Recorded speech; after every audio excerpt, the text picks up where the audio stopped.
Assalamualaikum warahmatullahi wabarakatuh. Perkenalkan, nama saya Nur Kamaria, peserta PKDP Angkatan keempat UIN Mataram, kelompok A. Jadi, hari ini saya akan mempresentasikan RPS saya dengan mata kuliah Falsafah Negara Pendidikan Kewarganegaraan. Di sini lembar pengesahan. Kemudian rencana pembelajaran semester.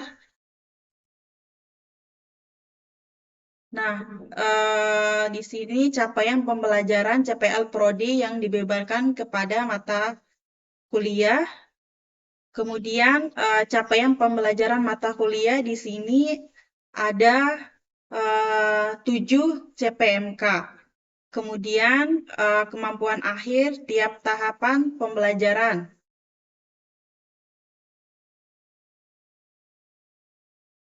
Kemudian deskripsi singkat mata kuliah, yaitu mata kuliah Falsafah Negara Pendidikan Kewarganegaraan adalah mata kuliah yang mengkaji fondasi filosofi negara Indonesia secara mendalam, lalu mengkaitkannya dengan praktik pendidikan kewarganegaraan.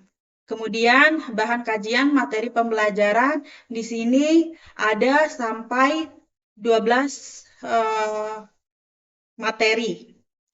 Kemudian referensi utama di sini ada beberapa. Yang pertama, Baharik M. Soleh dengan judul Filsafat Negara. Dan ada beberapa referensi utama lainnya, serta referensi pendukung. Kemudian kita masuk ke sub CPMK. Dari pertemuan pertama, yaitu kontrak perkuliahan sampai pada pertemuan ke-16, yaitu ujian akhir semester.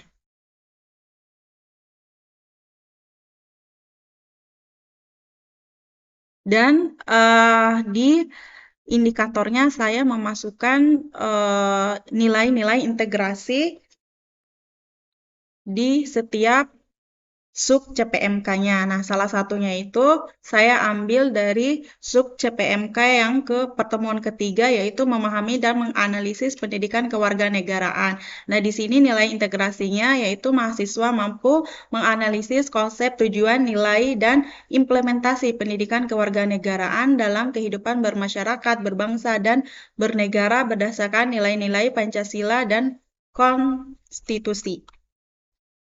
Setelah itu masuk kepada kontrak perkuliahan.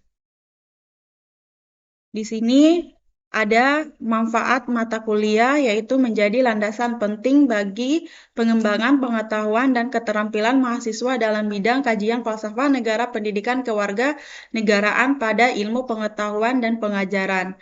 Di sini juga ada deskripsi perkuliahan. Nah, mata kuliah Falsafah Negara Pendidikan Kewarganegaraan adalah mata kuliah yang mengkaji fondasi filosofi negara Indonesia secara mendalam. Mata kuliah ini bertujuan untuk memberikan pemahaman kepada mahasiswa tentang pentingnya memahami falsafah negara pendidikan kewarganegaraan, bela negara, Pancasila, serta sampai pada kewajiban negara wawasan Nusantara konsep demokrasi di Indonesia secara hukum yang berkeadilan. Nah, di sini juga terdapat kompetensi dasar. Nah, strategi perkuliahan yang dilakukan yaitu diskusi, kemudian penugasan, presentasi kelompok, dan analisis dokumen. Kemudian bahan baca perkuliahan di sini ada beberapa referensi buku. Kemudian untuk tugas mahasiswa di sini ada kuis. Tujuannya yaitu untuk menguji pemahaman konsep dan kemampuan menerapkan dalam situasi lain materi kuliah sesuai dengan indikator pada sub CPMK dari pertama sampai keempat. Kemudian di sini juga ada UTS, yaitu tes. Tujuannya yaitu untuk menguji pemahaman konsep dan kemampuan menerapkan dalam situasi lain materi kuliah sesuai indikator pada sub CPMK 2 sampai 7. Ketiga, menyusun makalah. Tujuannya yaitu memperkaya pemahaman mahasiswa dengan konsep berkaitan dengan materi perkuliahan sesuai dengan sub CPMK melalui pengkajian berbagai sumber literatur. Yang kedua, melatih kemampuan menulis ilmiah, kritis, kreatif, dan kerjasama. Nah, di sini juga ada kriteria penilaian.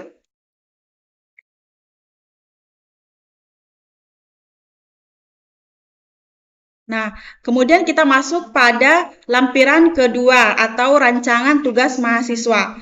Di sini tugas diberikan kepada mahasiswa mulai dari minggu ke-2 sampai ke-7, pertemuan kedua sampai pertemuan ke-7. Nah, adapun tujuan tugas ini yaitu menguji pemahaman konsep dan kemampuan menerapkan dalam situasi lain materi kuliah sesuai dengan indikator pada sub CPMK 1 sampai 7.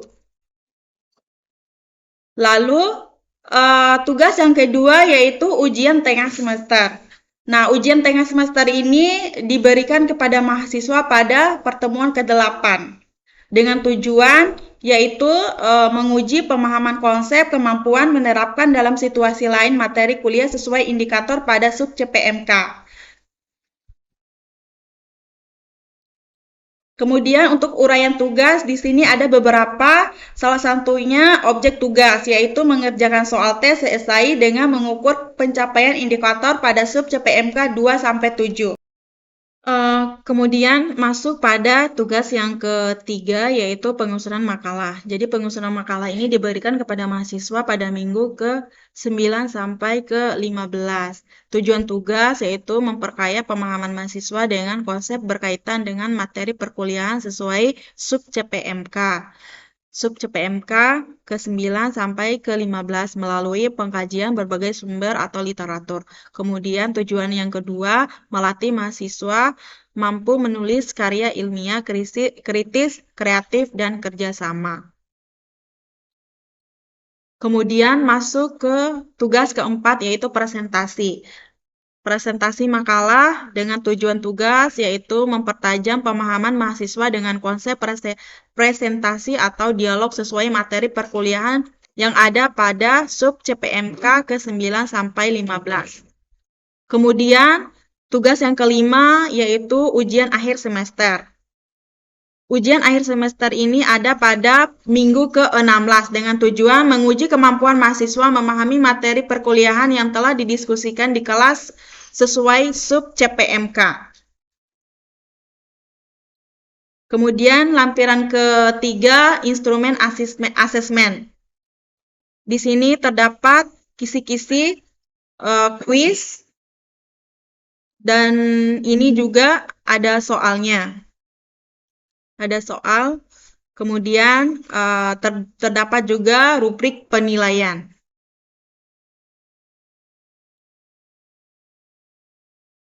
Dan ini lembar pengesahannya.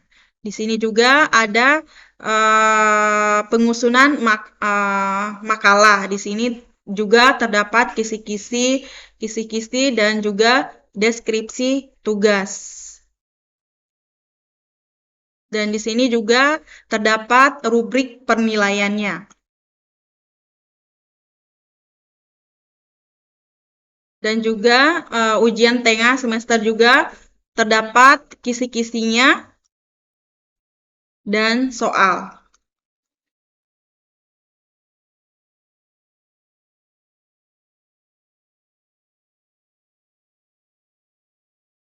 Begitupun dengan ujian akhir semester.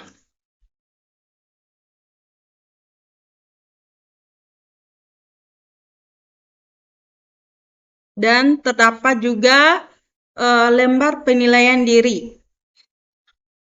mahasiswa. Teman-teman.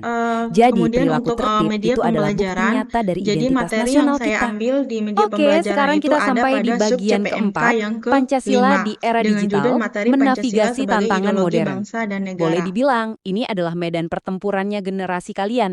Sebuah era di mana batas geografis itu udah runtuh dan kita interaksi sepenuhnya di ruang maya yang Kemudian serba bebas, untuk tanpa sekat. capaian Dari situ, pembelajaran di muncul sini satu pertanyaan yang lumayan tajam buat kita renungin bareng. mahasiswa dapat Gimana memahami caranya dan Pancasila bisa menganalisis bertahan di tengah badai Pancasila digital sebagai ini? Ini ideologi bukan cuma pertanyaan akademis buat bangsa ujian ya, dan negara. tapi ini soal Nah, pertahanan kultural kemudian kita untuk di dunia maya indikatornya yang di sini nyaris tanpa ada sensor. beberapa Gimana coba caranya kita bisa indikatornya. survive? Yang pertama, Nah, buat jawab itu, menguraikan kita secara harus sadar dulu nih, apa sih yang sebenarnya lagi konsep nyerang dasar kita? dan esensi Badai digital Pancasila ini sebagai wujudnya macam-macam. bangsa Ada dan rentetan negara. Yang hoax, kedua, ujaran kebencian yang viral cuma dalam menelaah hitungan peran detik, serta fungsi bibit-bibit strategis radikalisme Pancasila digital, dalam sampai kultur kehidupan berbangsa individualisme dan yang negara. ekstrem. Yang Ini semua ketiga, itu ancaman tak mengidentifikasi kasat mata bentuk-bentuk yang tiap hari aktualisasi aktif nyoba nilai-nilai ngerogotin Pancasila pondasi dalam gotong royong berbagai kita. aspek Dan kehidupan. ngerinya, itu semua Kemudian di terjadi akhir, tepat di balik saya layar HP memberikan kita refleksi sendiri. berupa satu Terus, pertanyaan. apa dong solusinya?